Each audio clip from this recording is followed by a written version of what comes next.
আসসালামু আলাইকুম। আমি doctor Farhana, professor biochemistry, Nomani medical college. সবাই ভালো আছে তো?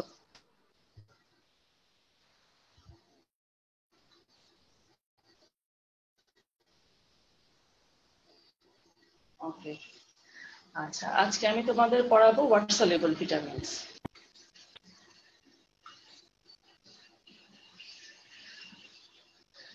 ভিটামিনস সম্পর্কে আগে একটু জেনে নিই। ভিটামিনস গুলো কি? এগুলো সব কেমিক্যালি আনরিলেটেড অর্গানিক কম্পাউন্ডস। মানে কেমিক্যালি একটার সঙ্গে আরেকটা রিলেশন খুব কমই আছে, আমাদের খুব অল্প পরিমাণে লাগে।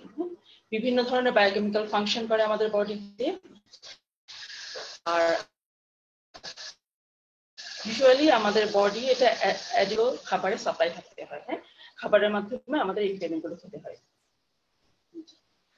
তো যদি আমরা বলছি আমাদের বডি এগুলো সিনথেসিস করতে পারে না, অল্প কিছু ভিটামিন আমাদের বডি সিনথেসিস করতে পারে। হ্যাঁ, তার মধ্যে প্রথমেই যদি আমরা নাম বলি তাহলে আমরা বলতে পারবো vitamin D. Vitamin D actually আমাদের বডিতে সিনথেসিস হয় একটা বেশ বড় পোর্শন, যেটা স্কিনে যখন সানলাইট পড়ে তখন স্কিন থেকে সিনথেসিস শুরু হয়। হ্যাঁ, এরপরে এটা লিভার হয়ে আলটিমেটলি কিডনিতে গিয়ে সিনথেসিস মানে ফাইনাল ম্যাচুরেশনটা হয়। ঠিক আছে? আচ্ছা, আর এরপরে যদি আমরা বলতে চাই তাহলে আমরা বলতে পারি ভিটামিন কে। এটা স্মল ইন্টেস্টাইনে মাইক্রো অর্গানিজম দিয়ে তৈরি হয়।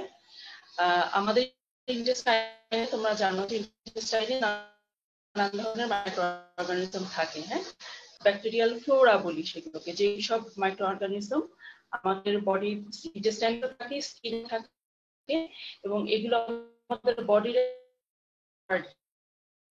আমাদের জন্য অনেক বেনিফিশিয়ারি ইফেক্ট আছে। অর্গানিজম থাকে সেগুলি ভিটামিন কে তৈরি করতে পারে। ভিটামিন বি12 একইভাবে ওই ইন্টেস্টাইনাল ফ্লোরাই তৈরি করে, লার্জ ইন্টেস্টাইনে যেগুলো আছে। হ্যাঁ, কিন্তু এইটা যার ইন্টেস্টাইনে তৈরি হয় তার হয়তো অ্যাবসর্পশন হয় না, কারণ এই ভিটামিন বি12 অ্যাবসর্পশন হয় স্মল ইন্টেস্টাইনে। হ্যাঁ, আর এটা তৈরি হচ্ছে লার্জ ইন্টেস্টাইনে, কাজে তার অ্যাবসর্পশন হয় না, কিন্তু তার বডিতে তৈরি হয় হয়তো অন্য কোনো এনিমেলের বা অন্য কারো এটা কাজে লাগে। হ্যাঁ, আচ্ছা, আর একটা ভিটামিন যেটা বায়োটিন, সেটাও ইন্টেস্টাইনাল ফ্লোরা তৈরি করে। আরেকটা আছে নিয়াসিন।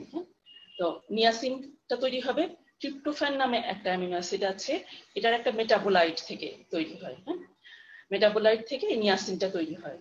দেখা গেছে যে 60 milligram tryptophan equivalent to 1 milligram of niacin. তো যেটাই হোক,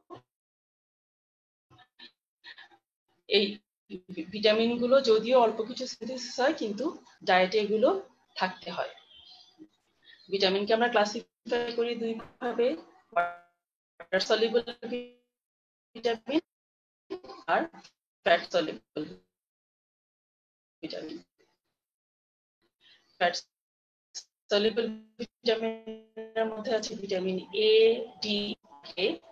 ওয়াটার সলিউবল গুলোকে একটা আছে না, ভিটামিনের একটা কমপ্লেক্স আছে, এর মধ্যে কিছু বি ভিটামিন আছে যেগুলি এনার্জি রিলিজ করে, এনার্জি রিলিজিং। হ্যাঁ, আমাদের চলে যায় বিভিন্ন সেলে চলে যায়, সেখানে গিয়ে এনার্জি প্রডিউস করে। আচ্ছা, তাহলে যেটা বলছিলাম যে বি কমপ্লেক্সের মধ্যে এরপরে আসে হিমোপয়েটিক বা হেমাটোপয়েটিক। এটা কি আমাদের ব্লাড সেল যে তৈরি করে, বিশেষ করে আরবিসি তৈরি করতে এই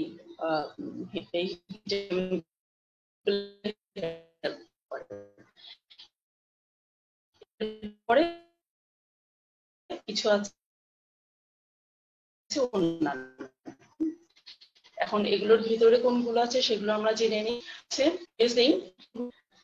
বি1, ভিটামিন বি1, এটাকে আমরা থায়ামিন নামে চিনি, কিন্তু হ্যাঁ বা অ্যাক্টিভ ফর্ম আছে যে ফর্মে এরা ফাংশন গুলো করে। হ্যাঁ, যেমন থায়ামিনের যেটা অ্যাক্টিভ ফর্ম সেটা হচ্ছে থায়ামিন পাইরোফসফেট। ঠিক আছে?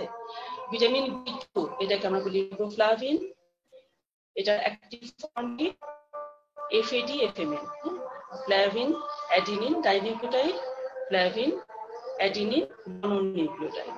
ঠিক আছে?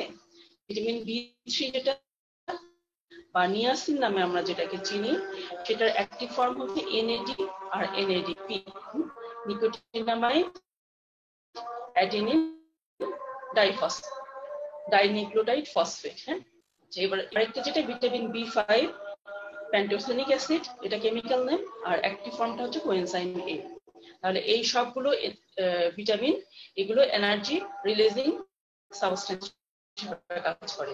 বিভিন্ন কেমিক্যাল রিঅ্যাকশন যেগুলো এনার্জি তৈরি করে সেগুলোতে কোএনজাইম হিসেবে কাজ করে। আর হেমাটোপয়েটিক ভিটামিনের মধ্যে আছে দুইটা, একটা হচ্ছে ভিটামিন B12 আর ফলিক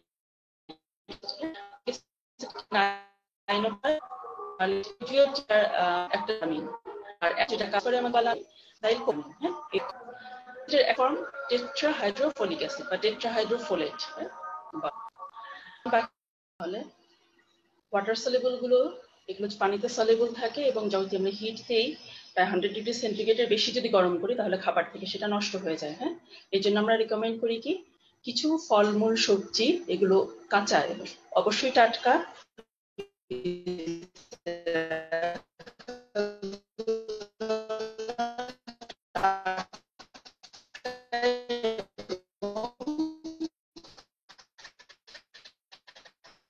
কাঁচা খাওয়া, হ্যাঁ, পরিষ্কার করে। তাহলে এটা করলেও ঢেকে রান্না করতে হবে এবং কমা। আচ্ছা, এই ওয়াটার সলিউবল ভিটামিন গুলো কোএনজাইম হিসেবে কাজ করে,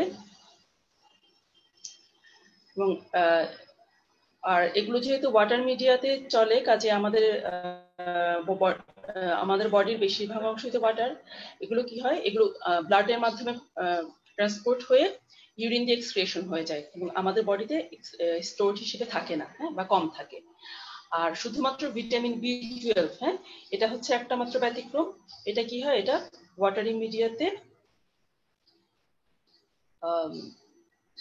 মানে ভিটামিন B12টা আমাদের বডি কিছু সময় রিটেইন করে রাখতে পারে, এটা লিভারে জমা থাকে। এমনকি বলা হচ্ছে যে যদি ভিটামিন B12, হ্যাঁ, কারো যদি ডেফিসিয়েন্সি হয় খাবারে, তাহলে প্রায় 3 বছর পর্যন্ত এটা সাপ্লাই দিতে পারে। হ্যাঁ, মোটামুটি এটা অনেক সময় লম্বা সময় এটা লিভারে স্টোর থাকে। আচ্ছা, যেহেতু আমাদের বডি থেকে বের হয়ে যাচ্ছে এই ভিটামিনটা জমা থাকছে না, কাজেই টক্সিসিটি খুব কম দেখা যায়। হ্যাঁ, কারণ এক্সেস ভিটামিনটা তো বের হয়ে যাচ্ছে আমাদের বডি থেকে। আবার যদি আমরা খাওয়া বন্ধ করে দিই, কোনো কারণে কোনো ভিটামিন যদি আমাদের খাওয়া বন্ধ হয়ে যায়, আমরা হয়তো খাবারে পাচ্ছি না, তখন আবার দেখা যাবে সেই ভিটামিনের সাইন সিমটম, ডেফিসিয়েন্সি সিমটম খুব দ্রুত ডেভেলপ করবে, কারণ আমাদের বডিতে ওটা স্টোরড নাই। হ্যাঁ, যখনই আমরা খাওয়া বন্ধ করে দিব বা কমিয়ে দেব, আমাদের বডি সেই ভিটামিনটা ডেফিসিয়েন্সি সিমটম গ্রো করা শুরু করে দেবে। এরপরে যখন আবার ভিটামিন অ্যাডমিনিস্ট্রেশন করবে বা ভিটামিন খাওয়া শুরু করবে, তখন আবার সে আগের মতো হয়ে যাবে, নর্মাল হয়ে যাবে। হ্যাঁ, সাইন সিমটম গুলো চলে যাবে। আচ্ছা, এখন তাহলে আমরা ইন্ডিভিজুয়াল ভিটামিন গুলো একটু আলাপ করি। প্রথমে আসি vitamin C. Vitamin C K বলা হয় অ্যাসকর্বেট, হ্যাঁ, অর অ্যান্টি স্কারভি ভিটামিন। ঠিক আছে, কারণ এক সময় স্কারভি রোগটা খুবই মারাত্মক ছিল। হ্যাঁ, অনেক মানুষ এটাতে আক্রান্ত হতো, এই জন্য ভিটামিন সি এর নামই হয়ে গেছে অ্যান্টি স্কারভি ভিটামিন। এটা মেইনলি রিডিউসিং এজেন্ট হিসেবে কাজ করে। আর আমাদের কার্বোহাইড্রেটের যেরকম 6টা কার্বন আছে, তেমনি এই ভিটামিন সি এর স্ট্রাকচারেও একই আমরা 6টা কার্বন দেখতে পাই। হ্যাঁ, এই জন্য গ্লুকোজের সাথে এটা অনেক বেশি রিলেটেড, স্ট্রাকচারে রিলেটেড। ডেইলি আমাদের কতটুকু লাগে ভিটামিনটা? 50 to 70 মিলিগ্রাম। তবে কেউ যদি 100 মিলিগ্রাম পর্যন্ত খায় তার সেটা হচ্ছে মেটবে, সেটা এর বেশি যদি খায় তখন সেটা ইউরিন দিয়ে এক্সক্রিশন হয়ে যাবে। আমাদের দেশের খাবারের মধ্যে সবচেয়ে বেশি আমরা ভিটামিন সি পাই পেয়ারা আর আমলকিতে। ঠিক আছে, সবচেয়ে বেশি ভিটামিন সি পাওয়া যায়। এছাড়া কমলা, তারপরে লেবু, কিছু ভেজিটেবলসে পাওয়া যায়, যেমন কাঁচা বাঁধাকপি, কাঁচা পেঁপে, হ্যাঁ, টমেটো, লেটুস, হ্যাঁ, এরকম আরো অন্যান্য সবজিতে। এখন আমরা ভিটামিন সি কেন খাবো? হ্যাঁ, খুবই ইম্পর্টেন্ট একটা ফাংশন, যেটা রিডিউসিং এজেন্ট হিসেবে যে ফাংশনটা করে সেটা হচ্ছে আমাদের বডিতে যেসব জায়গায় কোলাজেন আছে, হ্যাঁ, কোলাজেন কি আমাদের বডি স্ট্রেংথ দান করে, হ্যাঁ, স্ট্রাকচারাল স্ট্যাবিলিটি দেয়। আমরা যদি অনেকগুলো সুতাকে ধরো 100টা সুতা পাশাপাশি রেখে দিই, তাহলে কি সেটা কিন্তু যদি কোনো বাঁধন না দিই একটার সাথে আর একটা, তাহলে কিন্তু সেটা লুজ থাকবে, সেটা কোথাও স্ট্রেংথ দিবে না। কিন্তু সেই সুতাগুলোকে যদি আমরা পাশাপাশি একটু জালের মতো বুনে দেই, তাহলে কিন্তু অনেক শক্ত একটা মেশওয়ার্ক হবে, হ্যাঁ, এবং অনেক স্ট্রেংথ থাকবে, স্ট্যাবিলিটি দিবে সেটা। ঠিক সেরকম একইভাবে কোলাজেন যে আমাদের বডিতে থাকে, আমাদের বোনসে থাকবে, মাসলের টেন্ডনে থাকবে, টিথের থাকে, হ্যাঁ।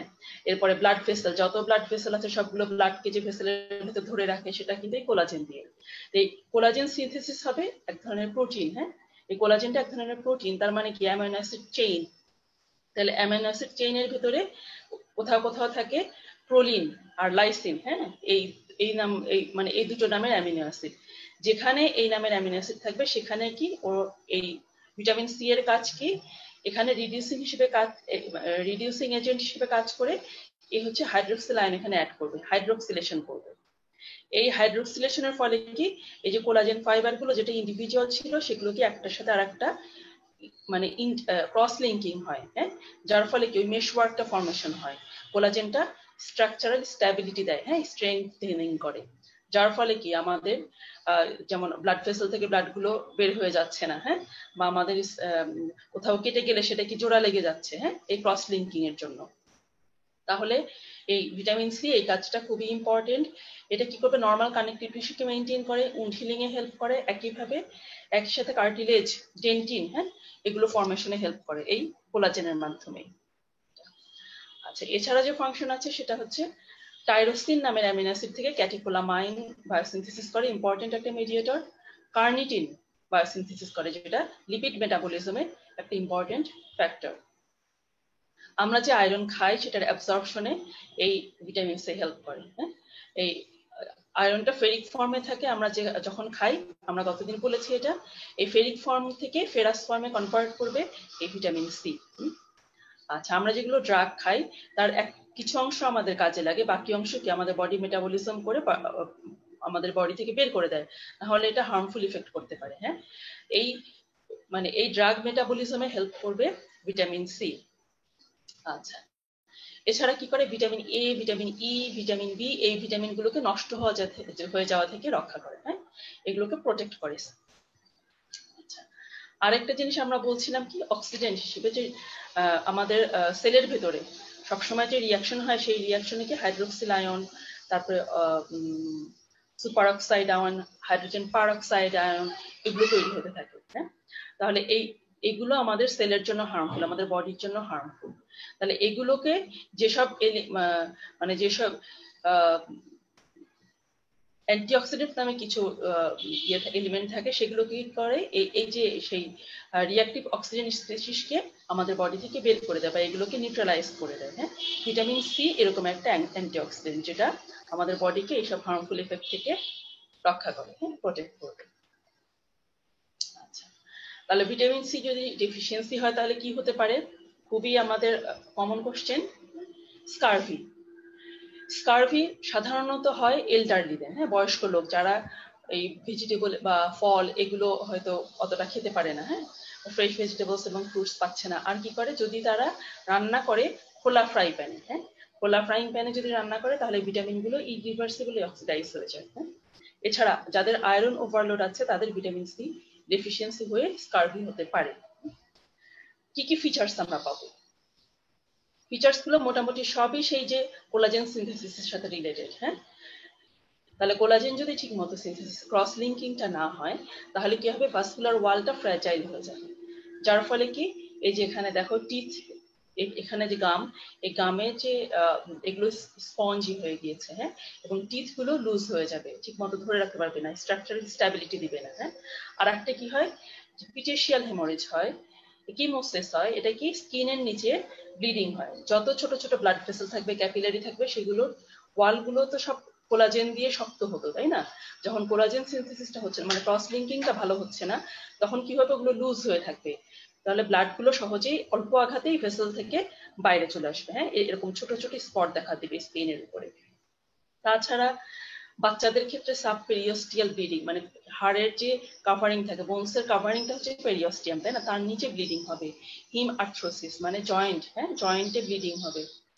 এছাড়া উন্ড হিলিংটা দেরি হবে, কোথাও কেটে টেটে গেলে সহজে সেটা সারতে চাইবে না, অস্টিওপোরোসিস হবে, ফ্র্যাকচার যদি হয় সেই ফ্র্যাকচার হিলিংও দেরি হবে, হ্যাঁ, এটা। আচ্ছা, আরেকটা কি, ওই যে ভিটামিন সি যে আয়রন অ্যাবজর্পশন করতো সেটার জন্য কি হবে, আয়রন অ্যাবজর্পশন যেহেতু হ্যাম্পার হচ্ছে সে কারণে মাইক্রোসাইটিক অ্যানিমিয়া হবে। আচ্ছা, এর ট্রিটমেন্ট হচ্ছে অবশ্যই vitamin C administration. Vitamin C administration করলে সব সাইন সিমটম আবার র্যাপিডলি চলেও যাবে, আবার নর্মাল হয়ে যাবে। আচ্ছা, এখন আসি আমরা ভিটামিন বি কমপ্লেক্স। বি কমপ্লেক্সটা আমি এখানে দিয়েছি একটা ট্যাবলেটেড ফর্মে, আমাদের যাতে মনে থাকে আর কি, হ্যাঁ, এর জন্য। তাহলে প্রথমে আসি আমরা ভিটামিন বি1 বা থায়ামিন। এটা কোন কোন খাবারে পাই?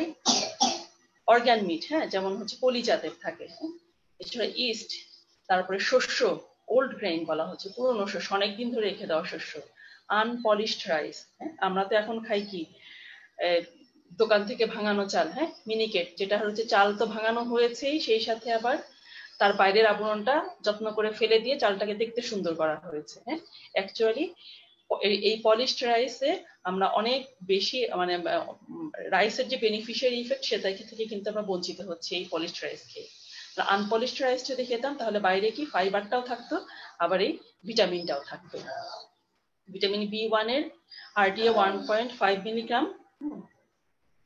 আর এটার কাজ কি? এটা কোএনজাইম হিসেবে কাজ করে কোন কোন সাবস্ট্রেটের জন্য? পাইরুভেট, আলফা কিটো গ্লুটারেট ডিহাইড্রোজিনেস এবং ট্রান্সকিটোলেস। এইসব এনজাইমের জন্য কোএনজাইম হিসেবে কাজ করে। যদি ডেফিসিয়েন্সি হয় তাহলে কি হবে? বেরিবেরি, হ্যাঁ, আমাদের এই নামটা অনেক পরিচিত আমাদের বেরিবেরি।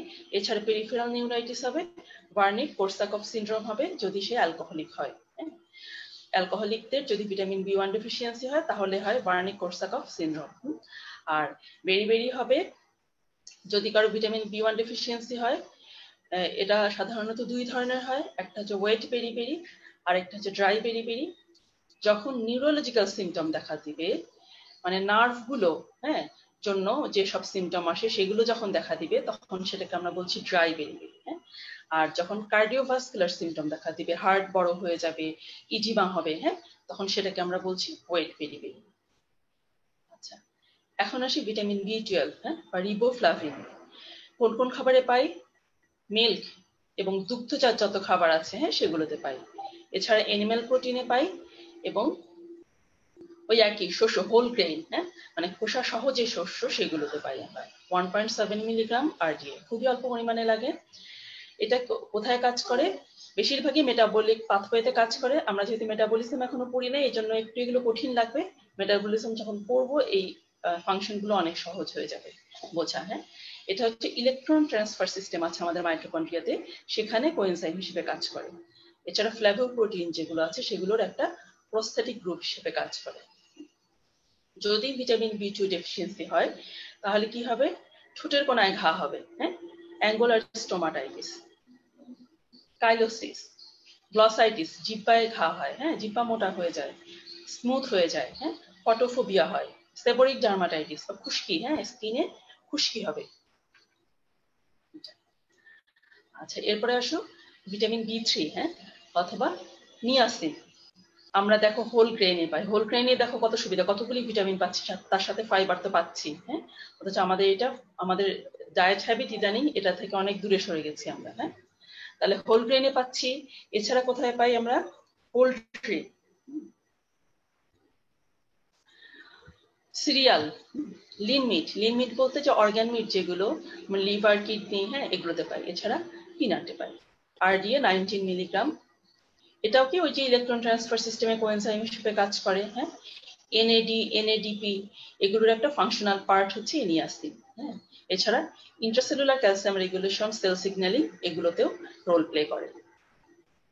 নিয়াসিনের ডেফিসিয়েন্সি হলে পেলাগ্রা হয়, হ্যাঁ।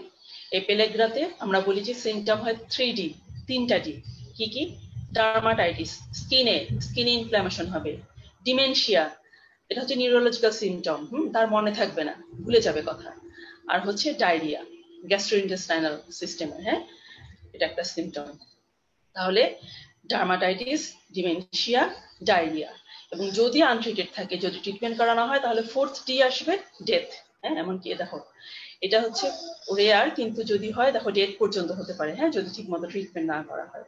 এছাড়া ডিপ্রেসিভ সাইকোসিস হতে পারে। আচ্ছা, পাইরিডক্সিন আমরা পাই meat, poultry food, whole grain, fish, এগুলো থেকে। 2.2 মিলিগ্রাম আমাদের ডেইলি রিকোয়ারমেন্ট। অন্য কোনো ওয়াটার সলিউবল ভিটামিনের টক্সিসিটি হয় না, হ্যাঁ, কিন্তু পাইরিডক্সিন যদি কেউ হাই ডোজে খায় তাহলে তার টক্সিসিটি হতে পারে পাইরিডক্সিন, কিন্তু এটার অনেক বেশি হাই ডোজ হতে হবে, হ্যাঁ, তাহলে হয়। আর একটা হচ্ছে যে ড্রাগ ইনডিউসড একটা টক্সিসিটি হয়,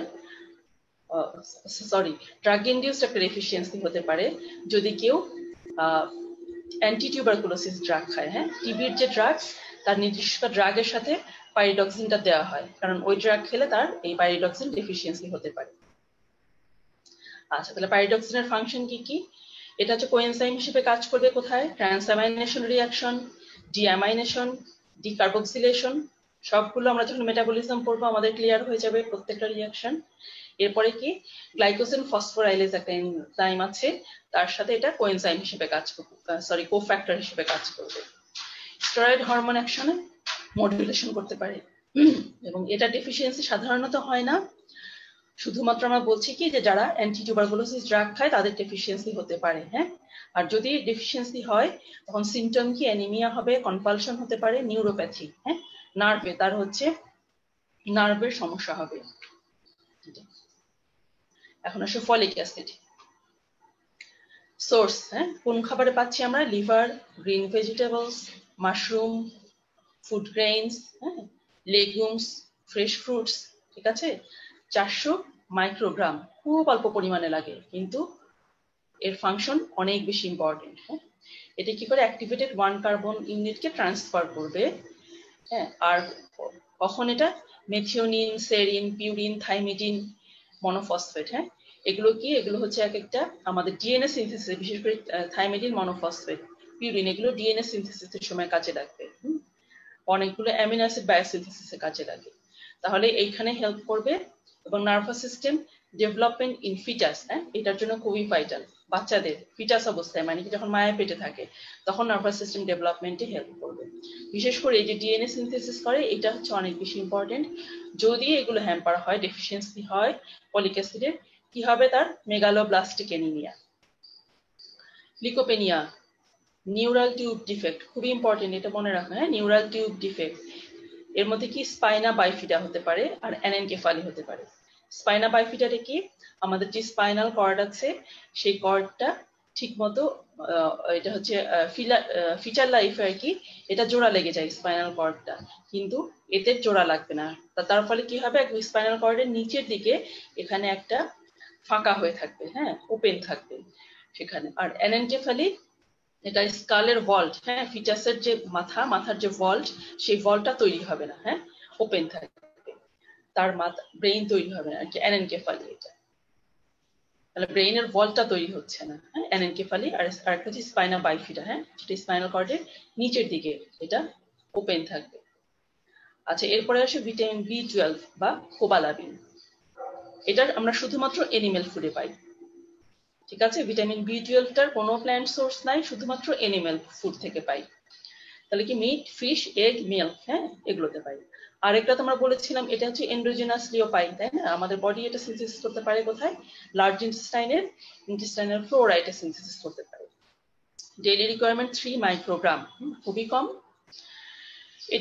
এটাও ওই 1 কার্বন ইউনিট ট্রান্সফারে হেল্প করবে।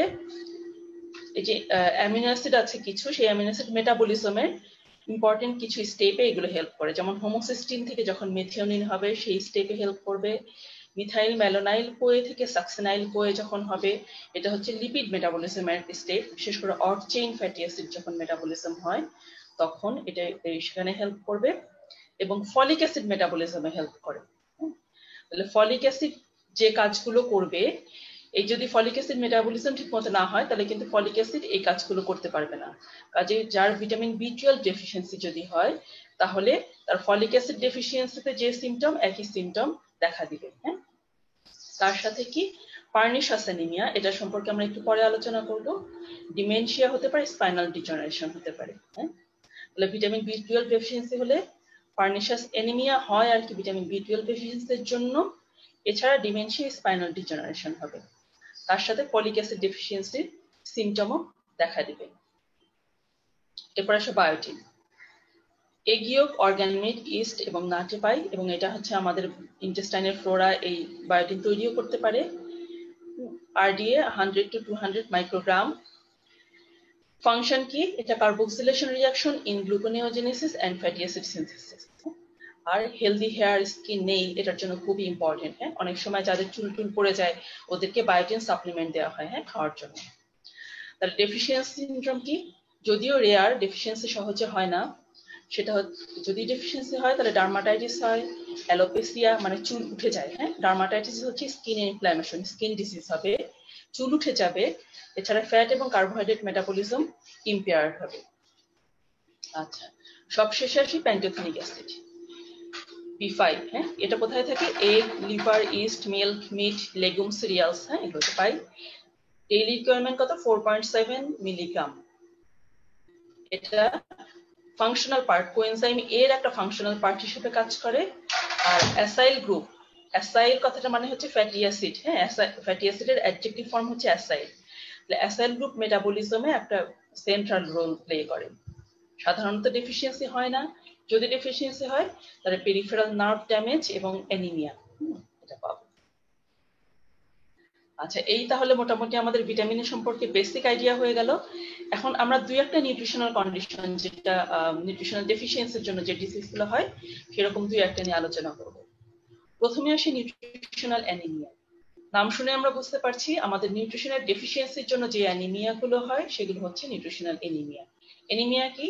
আমাদের ব্লাডে যে হিমোগ্লোবিন থাকার কথা, হিমোগ্লোবিনটা অক্সিজেন ক্যারি করে, তাই না?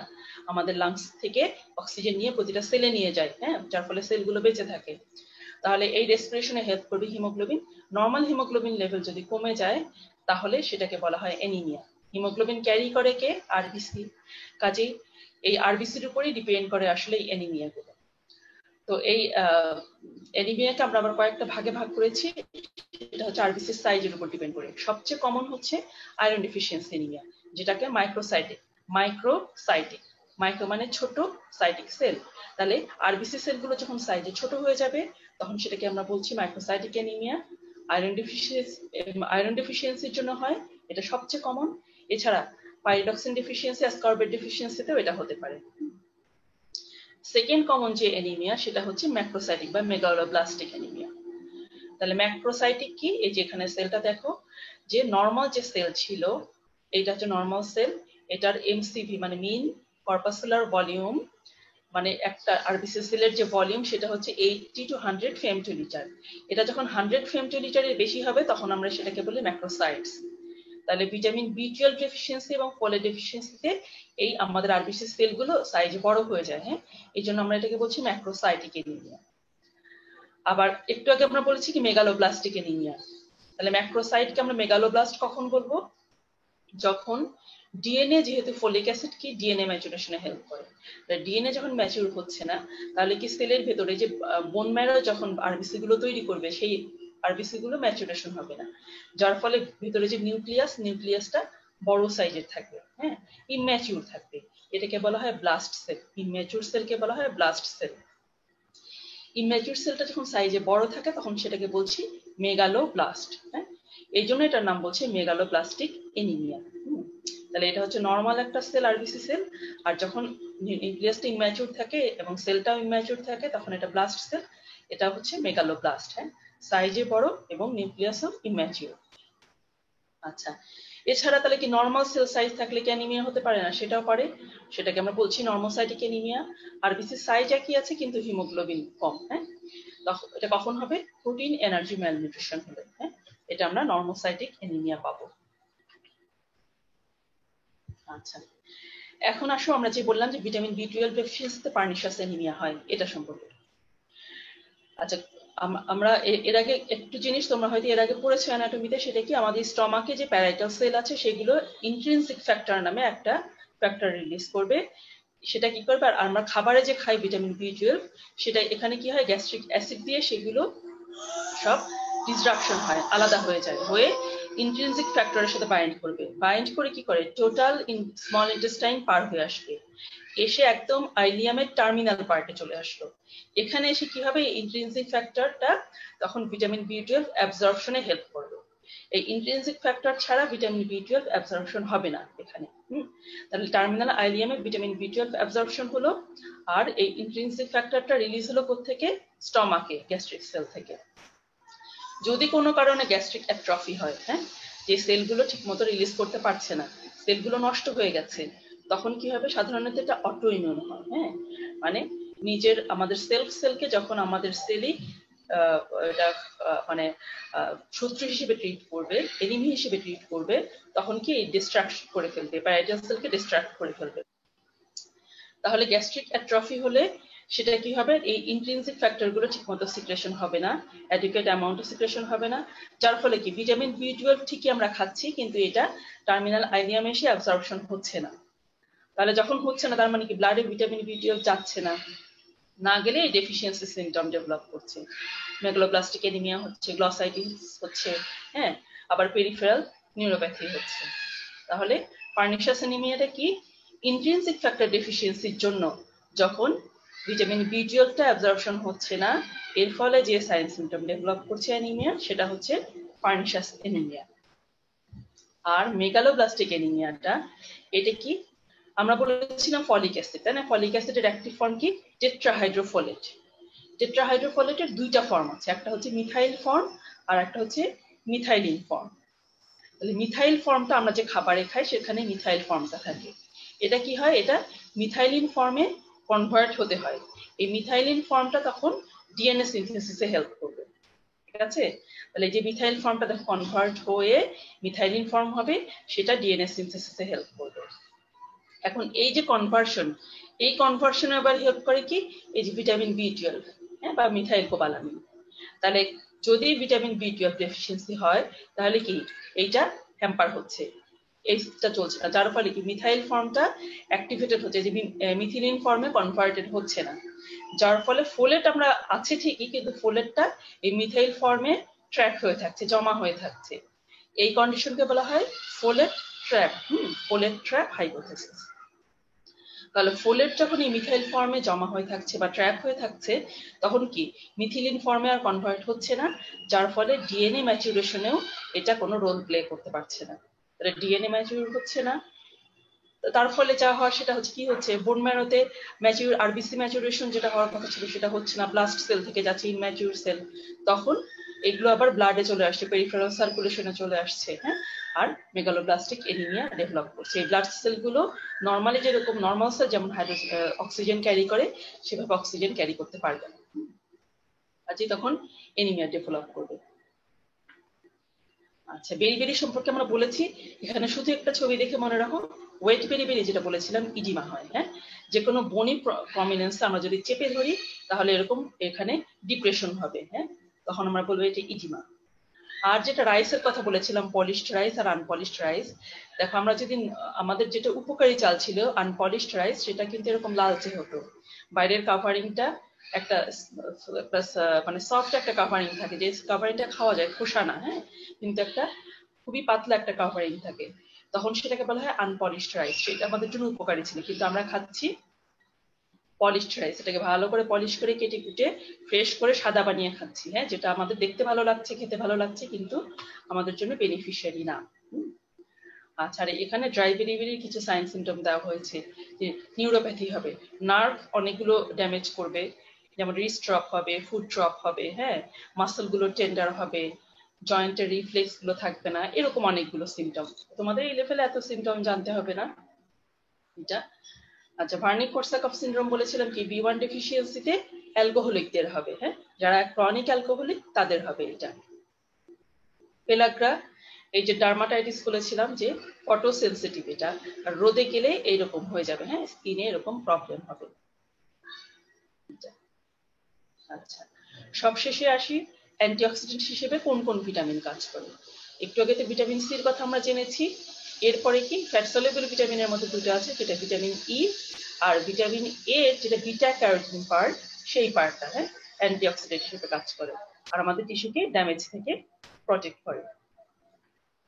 তাহলে আজকে এতটুকুই, তোমাদের অনেক ধন্যবাদ এতক্ষণ আমাদের ক্লাস মনোযোগ দিয়ে শোনার জন্য।